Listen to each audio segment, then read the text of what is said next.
Hello everyone, this is Nihat Güvercin, Chief Executive Officer of iLearn Schools. I'd like to take this time to bring some more clarity around our reopening plan. Although this is going to be our conversation during iLearn Staff Development Days, I just want to bring more clarity so that some of your questions and concerns could be addressed ahead of time. Please refer to more detailed questions in terms of your campus-related items to your school administrators, and keep in mind that this is a developing plan and we may still not have answers to all of your questions yet. However, we are constantly having a conversation to update our practices to make sure that our reopening is smart and our return is safe for everyone. This is absolutely our only one single priority, and it will remain that way forever. As you know, since March 16, 2020, all New Jersey and New York public, charter, and private schools are closed. It was an unexpected immediate closure for everyone. However, because of iLearn School's established technology infrastructure and system, we were able to continue educating our students through our I Continue Learning program. Our program was 99% digital, and it was well accepted by the entire school community and has received high satisfaction rates on our surveys. During this closure period, we have seen many schools around us and throughout the nation struggling with so many tech and educational challenges. However, we have also realized that we were way ahead of the curve and prepared to tackle with the problems of this unexpected time. Although the distance learning was expected to continue only for 2 weeks, shortly after we had been given a notice of the cancellation of state assessments by the both states departments, and later on it was announced that all schools to remain closed until the end of the year. At that time, just realizing the transition to digital learning was a big challenge, we also knew the fact that going back to the regular school days will be another challenge. Therefore, we immediately established our Open task force as early as May and started working on reopening plans right away. Another proof of iLearn's commitment to stay ahead of the curve at all times. As I mentioned, our iOpen task force was established way before the announcement of state guidelines and used all internal, external research and survey-based data to finalize its reopening plan by the end of July, as required by the state of New York and New Jersey. It is important for everyone to recognize that both states, New York and New Jersey, are still mandating all public and charter schools to start in-person education at some capacity. However, state of New Jersey has recently announced an option for districts to delay their opening if they are not prepared for September. This announcement still requires all districts to give a specific timeline to return back to in-person education. iLearn's motto for our return is reopen smart and return safe. Our plan is prepared and made public way earlier than many other schools and designed in a simple way to understand and implement. To make it even easier for staff and parents and to understand our reopening plan better, we designed specific websites both for staff and parents with full of information. These websites are being constantly updated, and as we learn more about new guidelines and regulations, we add more content and information. If you haven't done so, please make sure that you visit our staff page and let us know with your feedbacks how we can improve our communication with you. Also, please be on the watch for frequently asked questions sections, which will be constantly updated as we have more answers to your questions and suggestions. On our staff page, you will find out many important information, as well as all qualifying reasons for leave related to COVID-19. You can also submit your accommodation request online. For your convenience, all forms are designed and prepared to be submitted digitally, just to make the process simpler and faster for our staff. You can also find all related resources and links to those additional websites at this page. Please note that the deadline to submit your accommodation requests is August 21st, 2020. As I stated at the very beginning, our top priority is always the safety of our staff and students. We live in a very challenging time. All concerns are valid and all opinions must be respected. Keeping this in mind, for the last 2 months, our team has been working around the clock to improve and update our return policies to promote safety and avoid risk for our students and staff. Before I get to the specifics of our preparation plan, I would like to take a moment to talk about our non-negotiables, or in other words, key principles. These key principles will be our main criteria, and they will be strictly followed across all our conversations and decision-making process.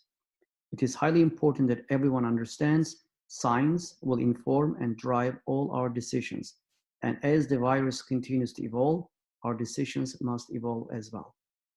Just to add a good news, New Jersey Department of Health releases their COVID-19 activity level reports with color codes every week since February 2020.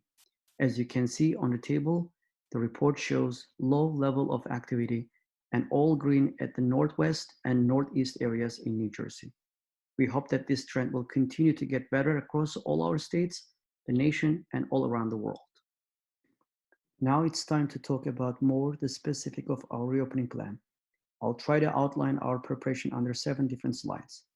Of course, I may not be able to answer all your questions during this presentation. However, we are trying to make sure that we improve our plan for the safe return of our staff and students every single day. This process is a continuous process, and you should always feel free to send and share your comments and suggestions. I will give the specific contact information at the end of my presentation. The number one rule that will be strictly enforced across all iLearn schools is the social distancing. Based on our parent survey results, only 20 to 30% of our students are expected to attend in-person education in a single day. This means we are expecting to have, in average, less than 10 students per section for in-person education. This number may go as low as 3 to 5 in some sections and may get up to 10 to 12 in some other sections. This will allow us to follow social distancing requirements strictly in all our classrooms.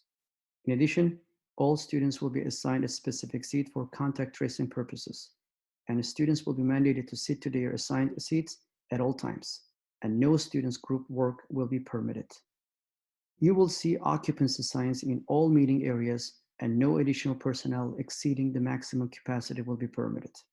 Our hallways will turn to one-way, and breaks between periods will be adjusted in order to limit hallways traffic. Although there will be very limited number of students present in our school buildings, we will not leave any chance or room for crowded hallways at our campuses. Again, for the contact tracing purposes, staff transitions in between campuses will be limited. Very minimal and essential staff members will be permitted to travel in between campuses under very specific guidelines. All district-wide meetings and professional developments will be held virtually until further notice. Secondly, we are in the process of finalizing our contract with a company that provides screening software. All staff members will be required to complete 60-second questionnaire every day before arriving to school and get their green pass in order to access to their buildings. Staff members also will be asked to complete the same questionnaire during the day to make sure that their status has not changed. This data will be closely monitored by our school administrators and HR in order to make data-informed decisions and try to eliminate any potential risks.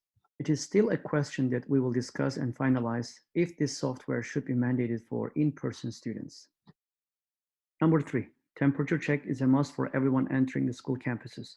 No matter how many times you leave the building, you will be subject to temperature screening every time you return to your campuses, and all staff will be required to use the main entrance at all times. Additionally, students' temperature will also be taken during lunch periods. We believe that innovative technologies can make our schools safer. For that reason, iLearn Schools has invested significant amount of resources for these new technologies to ensure our students and staff safe return. Isolation rooms will be made available at the entrance for anyone showing any symptoms of COVID-19. Highly strict state-mandated nursing policies and procedures will be implemented for anyone showing any symptoms. Number 4, face masks will be required prior to entry. Masks must be on at all times for all, no exception. Just like all other protective measures, this rule will be enforced strictly. iLearn Schools has purchased enough numbers of Stop the Spread signs for our schools, which will be posted across all our campuses to promote awareness of protection for all. Number 5, all campuses provided with enough PPE supplies for faculty. In addition, plexiglass has been purchased for each security desk, secretary's desk if in the lobby, and for shared office spaces. Plexiglass will also be used at the cafeteria tables during lunchtime to give necessary protection to our students. Number 6, hands-off automatic dispensers are being installed in all classrooms, hallways, and common areas. This touchless technology will significantly help stop spreading all kinds of germs and disease in our school campuses. Number 7, as I was trying to mention from the beginning, using science and new technologies for the smart reopen and safe return is iLearn School's main priority. We are always looking for different innovative technology solutions and found that these electrostatic sprayers are very effective for disinfecting. Besides using these innovative devices, as soon as their shift starts, our custodians will start cleaning and disinfecting high-touch surfaces, starting from entrance areas, doorknobs, push bars, light switches, countertops, at the front desks, handles, toilets, sinks, etc. regularly on a daily basis. Yes, I try to cover some of the main components of our preparation and readiness plan during this presentation. Finally, I'd like to take a moment and introduce our iReturn task force. This task force goal is to make sure that our reopening plan is being updated regularly and implemented successfully. This task force is actively recruiting parents, students, and staff members. It is also very important for me to mention that while we may not have all the answers yet for some of your questions and concerns, we are committed and will continue working relentlessly towards addressing those concerns and questions. Thank you for taking the time to listen to this reopening information session. I share on this slide some of the key important contact information for you to reach out if you have any questions, suggestions, or concerns. And I look forward to seeing you in coming weeks. Be well and safe, please. All the best.